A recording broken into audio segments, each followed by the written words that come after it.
এইখানে 1,00,000 টাকা আছে। পচা মাংস দিয়া কাচ্চি বানাইছে রে। ভিতরে হাড্ডি গুডি যেগুলো আছে সব ভাঙ্গে গেছে। ইমরান শোন, কাচ্চি রেনে বাবুচ্ছে না এই রাস্তা দিয়ে যাতায়াত করে, ঠিক আছে? ও এখন এই রাস্তা দিয়ে আইব, আমরা একটু দাঁড়াই, ঠিক আছে? ঠিক আছে, ওই যাইতেছে বাবুর্চি। ডাক দেওয়ার ভাই শোনেন। জি বলেন। আমাদের পাইটু কাচ্চির মালিক আমাদের স্যার আপনার সাথে একটু কথা বলবে। হ কন। তাহলে তুমি কাচ্চি ডাইনের মেন শেফ? আমি। তোমার নামে অনেক সুনাম শুনছি, তুমি নাকি খুব ভালো রান্না করো, তোমার রান্না নাকি খুবই সুস্বাদু। আর এই কারণেই কাচ্চি ডাইনে এত কাস্টমার। আচ্ছা তুমি একটা কাজ করো, তোমার স্যালারি কত? স্যালারির কথা আসলে কি যে বলবো, পাই ভালো, মোটামুটি আলহামদুলিল্লাহ। আচ্ছা ভালো একটা স্যালারি পাও, কত আর পাও? 20, 25, 30, 50? তুমি আমারে ছোট্ট একটা কাজ করে দিবা, তার বিনিময়ে একদিনের পারিশ্রমিক হিসাবে তোমাকে আমি 1,00,000 টাকা দিব। 1,00,000 টাকা একদিনের পারিশ্রমিক? এই যে টাকাগুলো দেখতেছো না, এইখানে 1,00,000 টাকা আছে। তোমার একদিনের পারিশ্রমিক হিসাবে 1,00,000 টাকা দিয়া দিলাম, নাও। এত টাকা? স্যার কি এমন কাজ যে আমার 1,00,000 টাকা দিবেন? এই জুয়েল, কাজটা তারে বুঝাই দে। এইবার বুঝাই দিমু কাচ্চি রাইন পাইটু কাচ্চি কি জিনিস। প্রত্যেকটা খাবার টেবিলের দিকে অবশ্যই নজর রাখবা, যাতে করে ওরা কোনো প্রকার ফাঁকি দিতে না পারে। আমি চাই না কোনো বিষয়ে আমার প্রতিষ্ঠানের বিন্দু পরিমাণ বদনাম হোক। তুমি একটা কাজ করো, আরো কিছু নতুন ক্লিনার নিয়োগ দাও।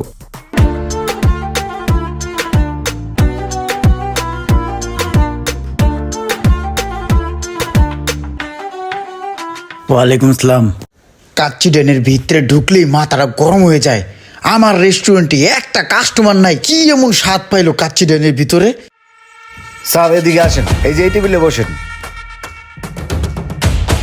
বলেন স্যার, কি সেবা করতে পারি? এই এদিকে 3টা কাচ্চি লয়ে যা। ঠিক আছে স্যার, নিয়ে আসতেছি। আজকে দেখমু তোর কাচ্চি ডেন কেমনি টিকে। ও শখ ভাই 3টা কাচ্চি দেন তো। এ বেটা দাঁড়া, দিতে আসি। ধর এলো। কি মাংসের একটু গন্ধ গন্ধ মনে হইতেছে না? হ্যাঁ আসলেই তো, মাংসের তো গন্ধ পেতেছে। ওই শাকিল, তোরটার কি অবস্থা দেখতো? আসলে একটু গন্ধ করতেছে। পচা মাংস দিয়া কাচ্চি বানাইছে রে।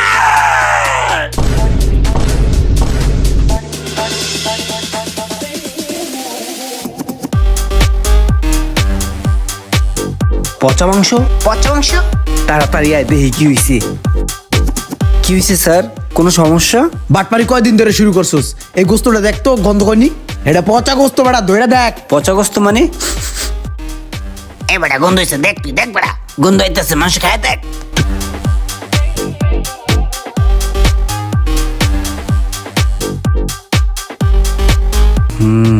গন্ধ গন্ধই তো লাগতেছে। আরে মাংস তো সত্যিই গন্ধ। এই যে দেখছস ঠিক মতন গিলতে পারতাছস না, কারণ মাংস পচা। ঠিক আছে?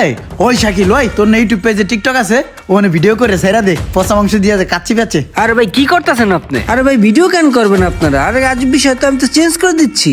ওই মিয়া দাঁড়ান, আপনি কি লেগে ভিডিও করতেছেন বুঝতেছি না। আপনি ভিডিওটা রাখেন না, আপনি ভিডিও রাখেন, আমি তো এই চেঞ্জ মিয়া, আপনি থামেন, তাই না? সব ভিডিও কর। আরে ভাই আপনি এগুলো করেন না, আপনি ভিডিওটা রাখেন। আরে ভাই তাই একটু বুঝাই বলেন না, ভিডিও করতে মানা করেন। আরে ভাই ভিডিও বন্ধ করবো কি লিগে? আপনি উল্টাপাল্টা কাজ করছেন, এটা সবাই দেখবো, পুরো দেশবাসী জানবো যে কাচ্চি রেন পচা মাংস দিয়ে ব্যবসা করে। প্রতিদিন শত শত কাস্টমারে মুখরিত থাকতো আমার এই রেস্টুরেন্ট, অথচ আজকে সেই রেস্টুরেন্ট পুরোটাই ফাঁকা। জানি না কে এমন সর্বনাশটা করলো আমার।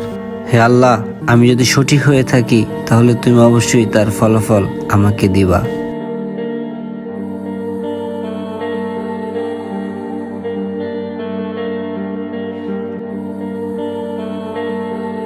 কিভাবে কি হইলো?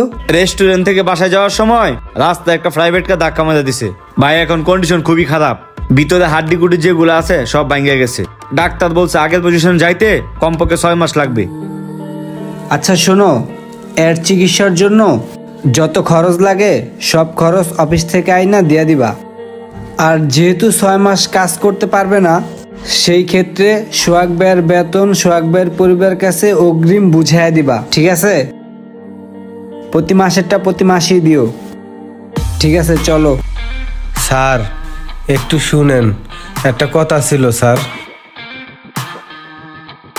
স্যার আমার মাফ করিয়ে দিয়েন স্যার, আমি অনেক বড় অন্যায় করছি আপনার সাথে স্যার। সামান্য কিছু টাকার লোভে আমি বিরিয়ানির ভিতরে পচা মাংস ভরিয়ে দিছিলাম স্যার। ওই সাইডে যায় গোষ্ঠটা লাড়া দে, যা। কেউ দেহনের আগে কামটা সের গেলাই, একের মধ্যে পচা মাংসটা পড়িয়ে দেই, কাম শেষ। এবার 1 লাখ টাকাই আমার। আর আপনার মতন এত একটা ভালো মানুষের সাথে আমার এই অন্যায়টা করা ঠিক হয় নাই স্যার। স্যার আমার মাফ এই করে দেন। রাখো রাখো, তুমি যে তোমার নিজের ভুল বুঝতে পারছো এইটাই যথেষ্ট।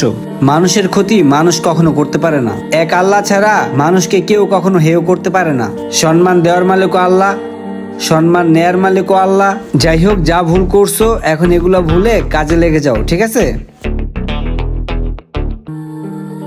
শত্রুতার শিকার আমাদের দেশে অনেক মানুষই হয়েছে। অনেক মানুষ এই শত্রুতার জের ধরে পথের ফকির হয়ে গেছে। সোহাগ ভাইয়ের মতো কিছু মানুষ আছে যারা কিছু টাকার লোভে এই সমস্ত কাজে হেল্প করে থাকে, কিন্তু দিন শেষে এই সোহাগরা কি হ্যাপি থাকতে পারে?